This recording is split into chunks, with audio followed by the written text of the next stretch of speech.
Heroic Disgrace as a lifestyle guides broken people like me and maybe like you to safety.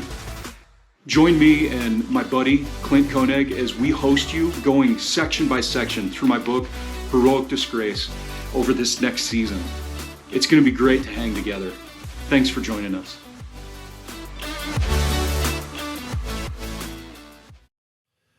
Welcome in, everybody. We're talking Heroic Disgrace this morning with the author Scott Box. And good morning, Scott. How you doing? Good morning, Clint. Doing great. Good. Here we are. We're kicking in. We're going to go through the subsection this morning, Kryptonite. Kryptonite is a big one for me. Yeah? Because it's been a lifelong, or it was a lifelong issue, challenge. So can't wait to tell you about it. Nice. So it's not only that you wear a cape in your day-to-day life, right? It's that you have something that really affects you. Your kryptonite. I think we all have that, right? Yeah. Well, I imagine that we all have it. I see your point, though. It isn't that I just wear a cape. We don't wear capes all day long. Do you wear it? You don't wear a cape, do you? I mean, when I'm hanging out with Carrie Ann, I do. Nice. Okay. No, wait a minute. We go. New show. Heroic Disgrace. All right, let's go. All right. So, that's good. So we have our kryptonite. Take us through the subsection in your words, just a brief overview. Yeah. So the massive challenge that I realized as I was writing the book initially, processing the difficulties that I was having with pride. And the way that I understood Superman's issues with kryptonite were always that he had a singular response to kryptonite, which was it weakened him. Right. So, well, in the comics, as I was doing research for this story, I realized that there's all different kinds of kryptonite that create different responses to Superman. Oh, yeah. Here we go. Now we're getting into the good stuff. Like things that change his personality from good to bad, that type of thing.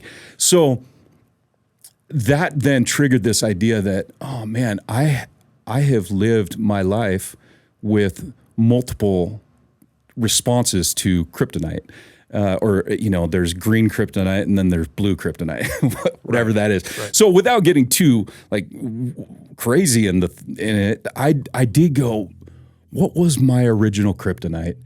And that original kryptonite, the one that drained me the most had to have been being a parent pleaser, a people pleaser, but most of all, parent pleaser. Being a parent doesn't drain anyone, no. But okay, so you're saying pleasing your parents. Pleasing my parents. Man, I think we're going to open a big can of worms here. This is probably going to be a two-part. Okay, if we have to, that's fine. Podcast. That's fine. I really do feel that because pleasing your parents is kind of a two-edged sword. It's a thing we want to do, but it's also a thing sometimes we feel obligated to do, whether they're understanding or asking of it or not. Like they don't, as a parent, I don't expect my kids to please me at all. I expect them just to basically do what I've taught them, do what they're told, and then go into the world in how they do it. So obey, not please. Right. Is there a right? So there is a distinction. I think there's a distinction. I think obey means honor your father and mother. Right. Right. So there was respect. There was a thing, but in the Bible, basically about not just doing what doing what you're told is the beginning of it. If you can do hey, will you take out the trash? They take the trash out. Okay, everyone feels good, but it helps the family unit. It doesn't bring honor to the family, right? We have the story of the prodigal son.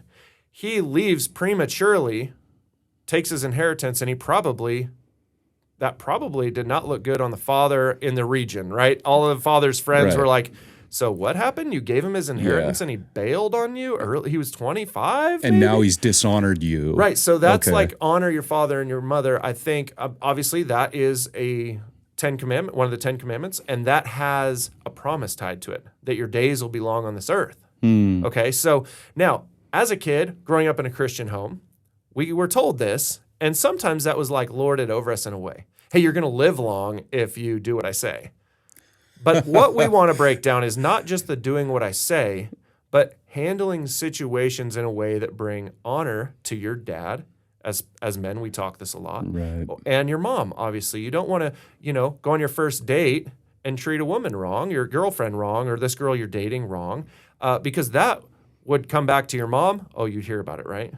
And you want to honor your mother through those sort of things, how you treat girls. As a man, we just talked about All-Star, and we talked about the box of trophies.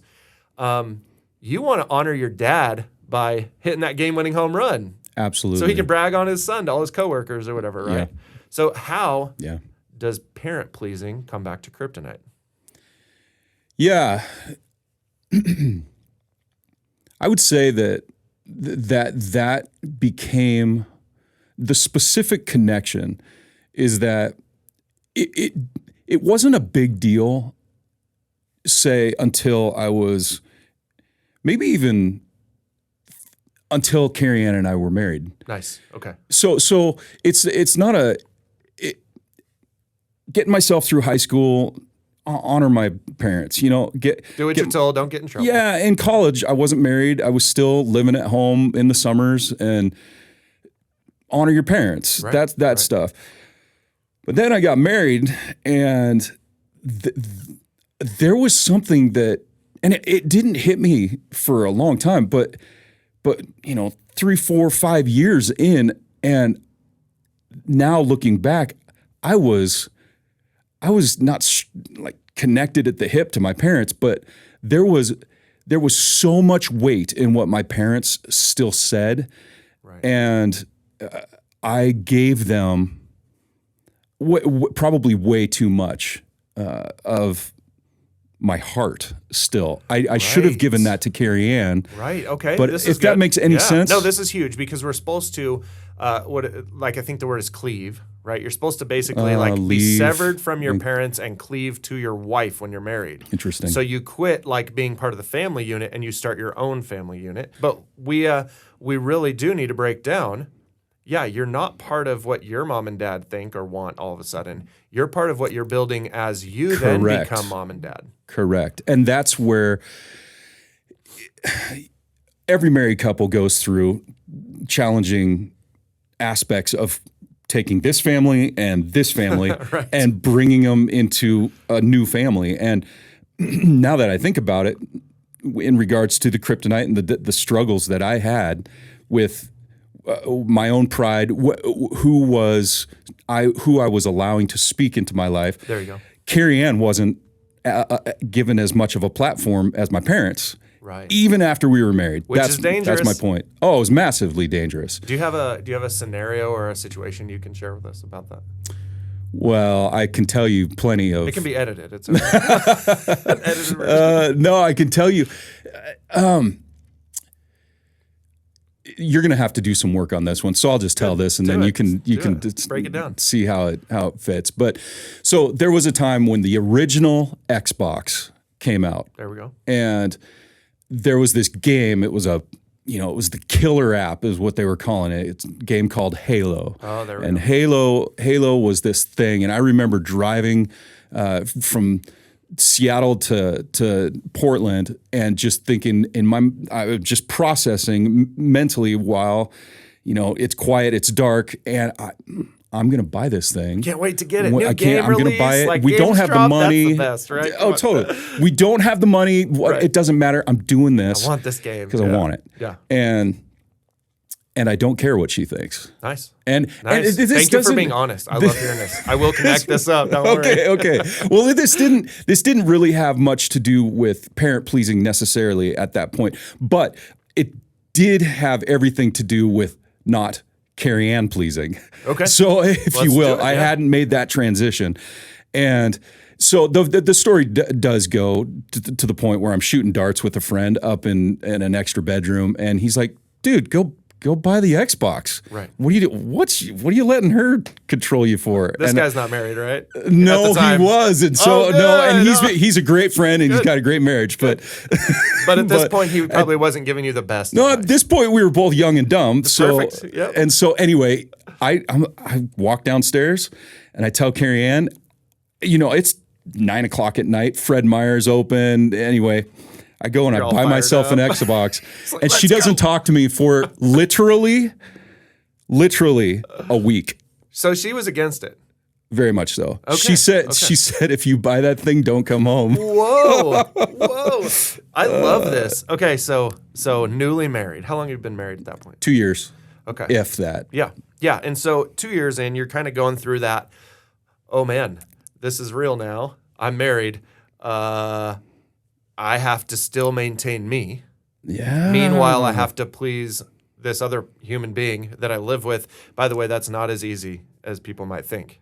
No. When you get married and you live with another human, all of a sudden that, you love them, but you have to adapt. There's that adaptation time.